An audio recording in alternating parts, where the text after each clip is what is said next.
Dear students, आज हम class 7th English grammar chapter 7 finite and non finite verbs में non finite verb के बारे में रीड करेंगे। A non finite verb has no subject, tense और नंबर। एक नॉन फाइनाइट वर्ब का कोई सब्जेक्ट, टेंस या नंबर नहीं होता। The only non finite verb forms as the infinitive, the gerund और the participle. Non finite verb केवल infinitive, gerund या पार्टिसिपल फॉर्म में होती हैं। They are not essential in a sentence.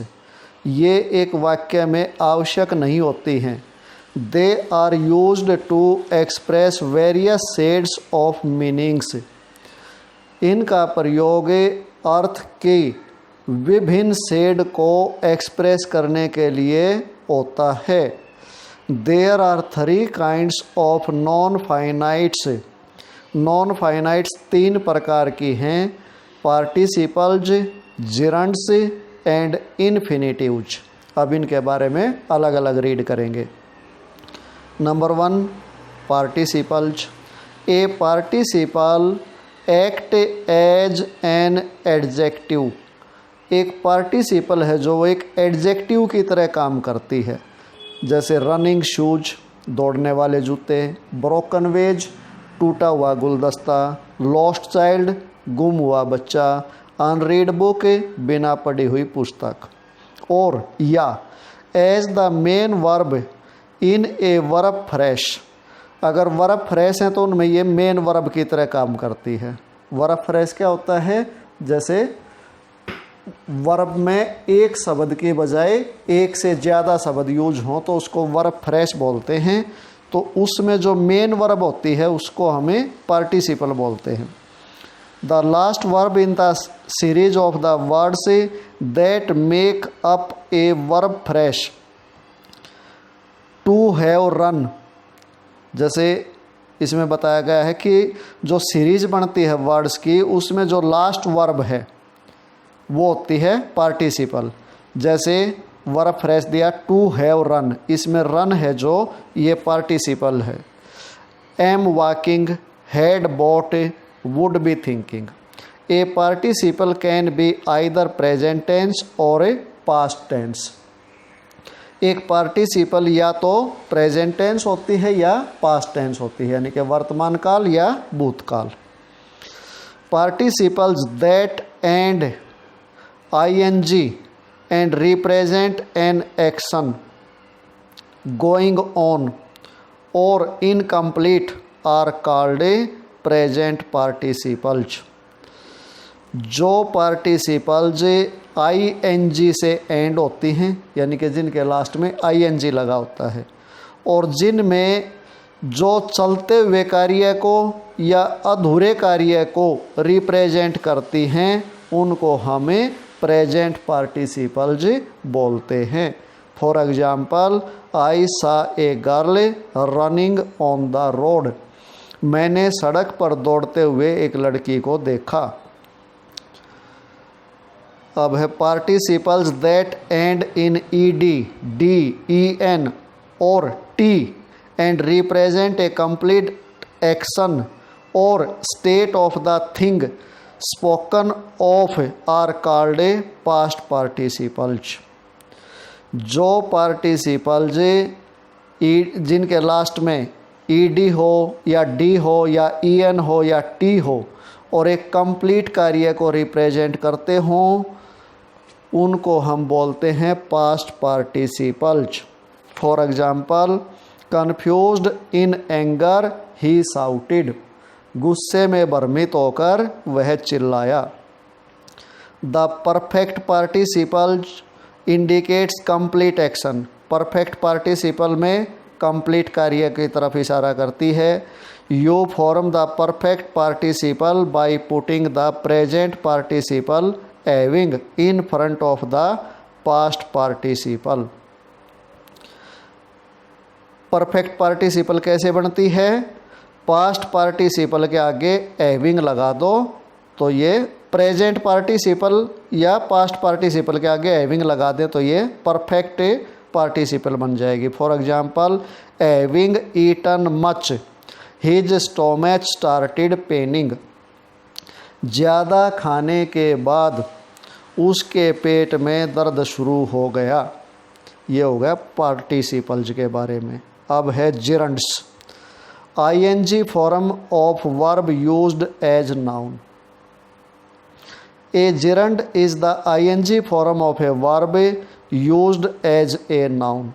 एक जिरंड है जो वो वर्ब की आईएनजी फॉर्म है और ये नाउन की तरह प्रयोग होती है।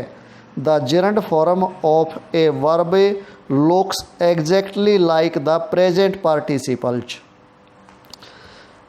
जो जिरंड फॉर्म होती है वर्ब की वो बिल्कुल प्रेजेंट पार्टिसिपल की तरह दिखाई देती है, but they function differently in a sentence.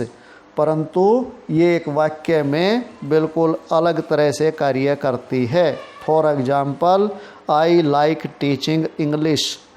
मुझे इंग्लिश पढ़ाना पसंद है। अब है इन्फिनिटिव्स, टू प्लस वर्ब।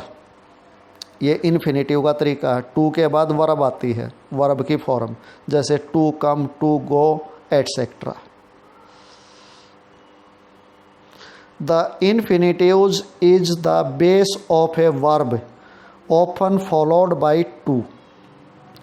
एक इन्फिनिटिव होती है जो वर्ब की बेस है, आधार है, और ये प्राय टू से फॉलो होती है, यानी कि इससे पहले टू आता है। For example, she refused to attend the lecture. उसने लेक्चर में अटेंड होने से या उपस्थित होने से मना कर दिया। अब है नॉन फाइनाइट वर्ब का चार्ट। इसमें 3 प्रकार की होती है नॉन फाइनाइट वर्ब, इन्फिनिटिव्स, पार्टिसिपल्स और जिरंड। अब इसका चार्ट बनाया गया है। पहले हमें इन्फिनिटिव के बारे में रीड करेंगे। इन्फिनिटिव क्या है? टू इन्फिनिटिव और प्रेजेंट इन्फिनिटिव। इन्फिनिटिव कितने प्रकार की हैं वो अलग अलग दी गई हैं। सबसे पहले आता है टू इन्फिनिटिव बोल दो या प्रेजेंट इन्फिनिटिव बोल दो। इसका स्ट्रक्चर कैसे होता है सेंटेंस का? पहले सब्जेक्ट आएगा, फिर फाइनाइट वर्ब आएगी, फिर टू आएगा, और फिर वर्ब की फर्स्ट फॉर्म आएगी, और फिर ऑब्जेक्ट आएगा। यानी कि जो ये बाद में जो वर्ब की फर्स्ट फॉर्म आई है इसको हमें इसमें नॉन फाइनाइट वर्ब बोलते हैं। For example, I want to sing a song. मैं एक गाना गाना चाहता हूँ। इसमें वांट भी वर्ब है और सिंग भी वर्ब है। जो वांट है ये तो फाइनाइट वर्ब है, और टू सिंग ये नॉन फाइनाइट वर्ब है, और ये इसको कौन सी वर्ब बोलते? फाइनाइट वर्ब में कौन सी? Present infinite. फिर इसी में परफेक्ट इन्फिनिटिव्स। सेंटेंस स्ट्रक्चर, पहले सब्जेक्ट आएगा, फिर फाइनाइट वर्ब आएगा, फिर टू आएगा, फिर वर्ब की थर्ड फॉर्म आएगी, और फिर ऑब्जेक्ट आएगा। For example, I am sad to have fought with you. मैं आपके साथ लड़ाई करके उदास हूँ या दुखी हूँ। इसमें टू हैव फॉट ये है नॉन फाइनाइट वर्ब। और नॉन फाइनाइट वर्ब में भी और अगर इसका देखते हैं तो ये है परफेक्ट इन्फिनिटिव। फिर है बेयर इन्फिनिटिव। सेंटेंस स्ट्रक्चर, पहले सब्जेक्ट, फिर फाइनाइट वर्ब, फिर ऑब्जेक्ट, फिर वर्ब की first form. For example, her success made us happy. उसकी सफलता ने हमें प्रसन्न कर दिया। फिर अब पढ़ते हैं पार्टिसिपल्स के बारे में।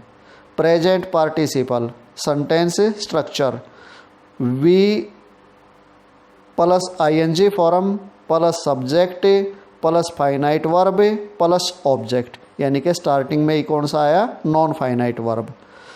For example, praying people helped us. पूजा करने से या प्रार्थना करने से लोगों ने हमारी सहायता की। Past participle sentence structure, verb की थर्ड फॉर्म, फिर सब्जेक्ट, फिर फाइनाइट वर्ब, फिर object. For example, accused thief was sent to jail, आरोपी चोर को जेल भेज दिया गया। इसमें जो एक्यूज्ड आया है ये नॉन फाइनाइट वर्ब है। परफेक्ट पार्टिसिपल, सेंटेंस का स्ट्रक्चर, वी वर्ब की आईएनजी फॉर्म, फिर वर्ब की थर्ड फॉर्म, फिर ऑब्जेक्ट, फिर कॉमा और फिर सब्जेक्ट और फिर फाइनाइट वर्ब और फिर object. For example, having read the article I came to know about the corruption. लेख पढ़ने के बाद मुझे भ्रष्टाचार के बारे में पता चला। अब पढ़ते हैं जिरंड के बारे में। सेंटेंस स्ट्रक्चर, वर्ब की आईएनजी फॉर्म, फिर फाइनाइट वर्ब, फिर object. For example, walking is good for young and old people. चलना युवा और बूढ़े लोगों के लिए अच्छा होता है। जिरंड एक ही प्रकार की होती है स्टूडेंट्स। और इसी के साथ हमारी इस चैप्टर की रीडिंग कंप्लीट हो गई।